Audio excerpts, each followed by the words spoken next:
Assalamualaikum, nama saya Nurul Afika binti Abdul Ghaffar, nombor matrik C20A1583. Pada video pembentangan kali ini, saya akan membentangkan mengenai masalah kerosakan artifak bekas kuih raya yang dipilih oleh saya. Terdapat 3 objektif dalam kajian yang akan saya bentangkan melalui video ini. Objektif pertama ialah mengenal pasti jenis kerosakan yang terdapat pada objek bukan organik. Objektif kedua ialah mengkaji faktor-faktor yang menyebabkan berlakunya kerosakan pada objek. Manakala objektif terakhir adalah untuk menyatakan metodologi kajian tentang objek bukan organik secara terperinci. Latar belakang kajian bukan organik. Menurut sumber dari Jabatan Muzium Negara, bahan bukan organik merujuk kepada bahan yang terdiri daripada campuran mineral dan tidak terbentuk hasil daripada pertumbuhan semula jadi organisma hidup. Contoh bahan bukan organik adalah seperti logam, batu, seramik, kaca dan lain-lain.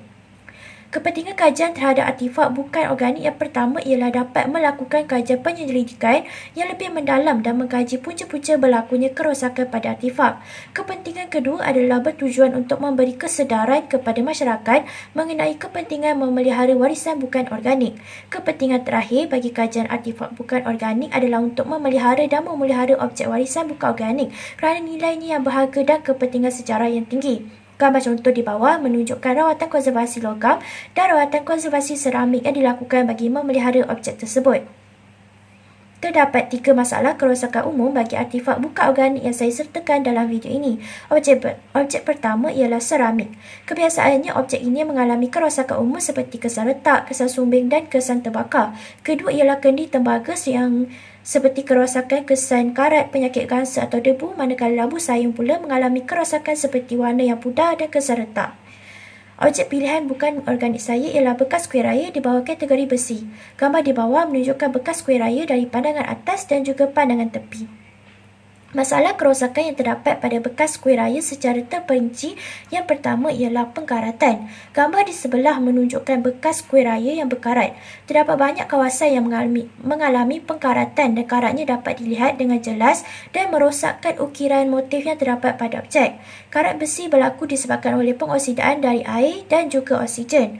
Gambar-gambar ini juga menunjukkan pengkaratan yang banyak berlaku seperti bahagian yang ditunjukkan lebih teruk sehingga objek bertukar warna ke oranye. Selain itu, karat pada bekas kuih raya seperti gambar yang dilampirkan dapat diperhatikan. Kekaratan pada bekas kuih raya sehingga warnanya bertukar dan menghilangkan motif ukiran pada objek. Warna bertukar menjadi hitam pekat dan warna menjadi seakan-akan biru. Kerosakan kedua adalah serangga-serangga perosak yang dapat dilihat pada lubang-lubang antara motif bekas kuih raya. Tambahan pula, serangga-serangga perosak juga meninggalkan kesan berwarna putih yang jelas kelihatan. Kesan tersebut sukar untuk ditanggalkan dan menghilangkan rupa motif pada bekas kuih raya. Kerosakan terakhir dapat dilihat keadaan objek bekas kuih raya yang sengit dan tidak rata bagi keempat-empat sudut.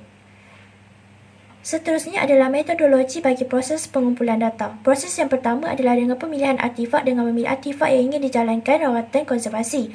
Objek yang dipilih perlulah menepati ciri-ciri kerosakan yang perlu dibaiki. Seterusnya melakukan pemerhatian dan merekod segala kerosakan yang dapat dikenal pasti pada artifak yang dipilih. Mengambil gambar dengan merekod objek bagi proses sebelum, semasa dan selepas. Ambil gambar keseluruhan dan fokuskan kepada kerosakan merupakan proses ketiga bagi pengumpulan data. Selanjutnya pula adalah dengan memilih rawatan yang bersesuaian untuk memulihkan objek yang dipilih dan setiap proses dicatat dan terakhir sekali adalah dengan membuat pendokumentasian, mencatat serta menerangkan proses-proses yang dijalankan terhadap objek bukan organik melalui laporan. Terdapat beberapa alatan-alatan yang digunakan sepanjang proses rawatan konservasi dijalankan. Pertama sekali, sarung tangan perlulah sentiasa dipakai semasa proses rawatan dilakukan. Kedua, menggunakan berus bersih bagi membuang debu dan kesan karat pada objek. Putih kapas digunakan untuk membersihkan kotoran pada lubang-lubang kecil. Manakala synthetic oil merupakan bahan yang boleh mengurangkan warna pada pudar karat pada objek. Selanjutnya, alatan cuka putih yang terkenal dengan tahap acidity dan juga bersifat menghakis. Asid sitrik merupakan asid neutral yang diperoleh daripada buahan seperti lemon, juga berfungsi untuk menghilangkan karat.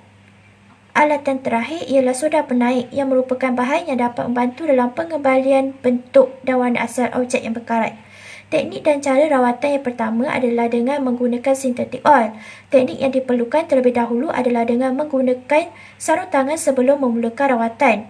Membersihkan debu dan kotoran pada bekas kuih raya menggunakan berus yang bersih dan putik kapas pada kawasan yang kecil, dan sapukan sintetik oil dengan menggunakan putik kapas baru pada kawasan karat.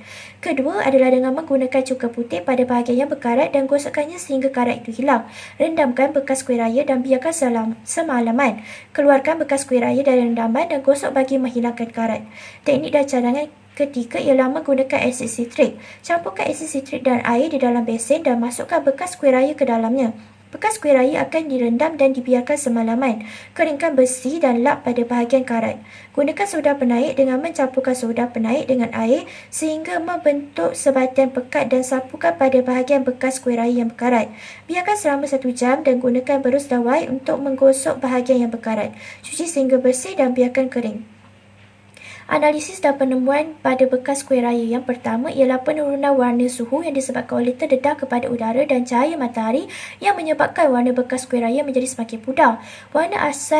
Warna kelabu tetapi setelah bertindak balas menyebabkan warna bekas kuih raya semakin pudar menjadi kelabu hitam dan adanya karat yang terlalu banyak. Kedua ialah pengkarantan kelembapan disebabkan oleh terdedah pada kelembapan yang telah menyebabkan berlakunya tindak balas sehingga terasanya karat pada bekas kuih raya. Kelembapan dan udara yang mengandungi oksigen menyebabkan logam teroksida dan membentuk lapisan karat sehingga berwarna hitam, oranye dan juga biru. Serangga perosak yang hadir pada bekas kuih raya merosakkan objek bekas kuih raya seperti meninggalkan kesan putih yang jelas dan sukar dihilangkan. Terdapat juga sarang yang banyak di sebalik celah-celah bahagian corak bekas kuih raya. Bahagian tapak bekas kuih raya didapati sengit dan tidak rata pada keempat-empat sudut dan tidak dapat berdiri dengan stabil tanpa bergoyang. Boleh berlaku disebabkan oleh kecuaian seperti pelanggaran objek yang kuat atau terjatuh dari tempat yang tinggi. Cadangan penyelesaian yang disadangkan adalah cara penyimpanan yang betul. Cara penyimpanan bekas kuih raya adalah dengan meletakkannya di tempat yang kering pada kelembapan yang sesuai seperti plus minus 65 di Malaysia. Sekiranya ingin disimpan untuk tempoh masa yang lama, elakkan guna kotak dalam stor kerana boleh menarik serangga perosak. Hal ini kerana serangga perosak suka akan kadar yang lembap dan akan merosakkan objek dengan membuat sarang. Kaedah penyimpanan yang paling sesuai adalah dengan menyimpannya pada kelembapan suhu bilik. Penjagaan bagi bekas kuih raya yang sifatnya bersih adalah perlu dielakkan membasuh bekas kuih raya dengan air kerana ini akan bertindak balas dan menyebabkan karat. Bersihkan bekas kuih raya dengan mengelap menggunakan tisu kering bagi membersihkannya untuk membuang habuk atau kotoran. Secara keseluruhannya, kajian terhadap bahan buka organik yang dijalankan adalah penting untuk merawat objek daripada mengalami kerosakan yang lebih teruk. Tambahan pula, melalui kajian ini saya juga dapat mempelajari beberapa langkah dan cara yang betul dan bersesuaian dengan objek sebelum membuat rawatan. Oleh hal yang demikian, saya dapat mencapai objektif untuk memastikan jenis-jenis dan faktor-faktor kerosakan dapat dikenapasi selain turut dapat menaraikan beberapa langkah untuk memelihara dan memelihara. Diharapkan agar kajian terhadap objek bukan organik ini terus dilakukan supaya masyarakat juga dapat mengambil langkah awal dalam memeliharanya. Sekian, terima kasih.